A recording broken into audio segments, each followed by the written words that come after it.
എന്തുകൊണ്ടാണ് ജപ്പാനിൽ ഏറ്റവും കൂടുതൽ ഭൂകമ്പങ്ങൾ റെക്കോർഡ് ചെയ്യുന്നത്? അതിന് പിന്നിൽ വലിയൊരു രഹസ്യമുണ്ട്. ശാസ്ത്രീയപരമായി നോക്കുകയാണെങ്കിൽ പണ്ട് നമ്മുടെ ഭൂമിയുടെ ഉപരിതലം ഒരു വലിയ മുട്ടത്തോട് പോലെ പല കഷ്ണങ്ങളായി പൊട്ടിത്തെറിച്ചിരുന്നുവെന്ന് സങ്കല്പിക്കുക. ഒന്നും കൂടി വ്യക്തമായി പറയുകയാണെങ്കിൽ ഈ പൊട്ടിത്തെറിച്ച കൂറ്റൻ കഷ്ണങ്ങളെയാണ് നമ്മൾ ടെക്ടോണിക് പ്ലേറ്റ് എന്ന് വിളിക്കുന്നത്. ഈ പ്ലേറ്റുകൾ ഒരിക്കലും അനങ്ങാതെ നിൽക്കുന്നില്ല. അവ വളരെ സാവധാനം പരസ്പരം ഉരസിയും കൂട്ടിയിടിച്ചും നടക്കുന്നു. പസഫിക് ഓഷ്യനിൽ ഒരു പ്രത്യേക മേഖലയുണ്ട്. അവിടെയാണ് ലോകത്തിലെ ഏറ്റവും കൂടുതൽ അഗ്നിപർവ്വതങ്ങളും വോൾക്കാനിക് ഇറപ്ഷനും നടക്കുന്നത്. ഇതിനെ പസഫിക് റിംഗ് ഓഫ് ഫയർ എന്ന വിളിപ്പേരിൽ അറിയപ്പെടുന്നു. ഇനി ജപ്പാനിലേക്ക് കടക്കാം. ഈ തീവലയത്തിന്റെ ഒറ്റ നടുവിലാണ് സ്ഥിതി ചെയ്യുന്നത്. കാരണം ലോകത്തിലെ ഏറ്റവും ശക്തരായ 4 ടെക്ടോണിക് പ്ലേറ്റുകൾ ജപ്പാന്റെ അടിയിൽ വെച്ച് പരസ്പരം കൂട്ടിമുട്ടുന്നു.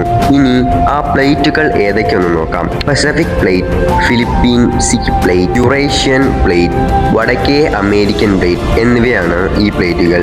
ഈ 4 ഭീമൻ പ്ലേറ്റുകൾ ഒരേ സ്ഥലത്തേക്ക് വളരെ പതുക്കെ നീങ്ങുമ്പോൾ എന്ത് സംഭവിക്കുമെന്നോ? ഈ വലിയ പാറക്കെട്ടുകളായ ഈ പ്ലേറ്റുകൾ പസഫിക് പ്ലേറ്റും ഫിലിപ്പീൻ സീ പ്ലേറ്റും ഭാരം കൂടിയവയാണ്. അവ ജപ്പാൻ സ്ഥിതി ചെയ്യുന്ന മറ്റ് 2 പ്ലേറ്റുകൾക്കടിയിലേക്ക് നിറങ്ങി നീങ്ങിക്കൊണ്ടിരിക്കുന്നു. ഒന്നും കൂടി വ്യക്തമായി പറയുകയാണെങ്കിൽ ഇതൊരു കല്ലായി സങ്കല്പിക്കുക. അത് മറ്റൊന്നിന്റെ അടിയിലേക്ക് തള്ളി നീക്കാൻ ശ്രമിക്കുമ്പോൾ ഉണ്ടാകുന്ന ആ ഒരു ഫ്രിക്ഷൻ വലുത് തന്നെയാണ്. അതുതന്നെയാണ് ഇവിടെയും സംഭവിക്കുന്നത്. ഈ ഘർഷണം കാരണം പാറകൾക്കിടയിൽ അളവറ്റ മർദ്ദവും സമ്മർദ്ദവും വർഷങ്ങളോളം കെട്ടിക്കിടക്കുന്നു. ഒരു റബ്ബർ ബാൻഡ് വലിച്ചു നീട്ടിപ്പിടിക്കുന്നതിന് തുല്യമാണിത്.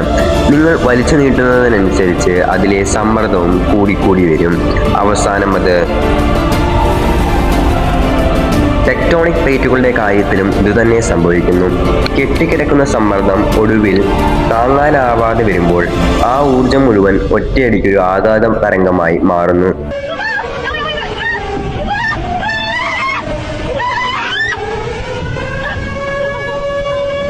അതാണ് നമ്മൾ ഭൂകമ്പം എന്ന് വിളിക്കുന്നത്. ജപ്പാൻ കൃത്യമായി ഈ 4 പ്ലേറ്റുകൾ കൂട്ടിമുട്ടുന്ന സ്ഥലത്താണ് സ്ഥിതി ചെയ്യുന്നത്.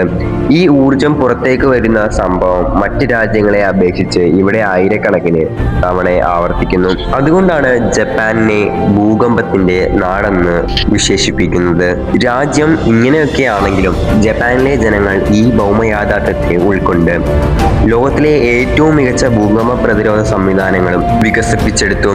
ഭൂമിയുടെ ഈ ചലനങ്ങൾക്കടിയിൽ അവർ അതിജീവിച്ച് മുന്നോട്ടു പോകുന്നു.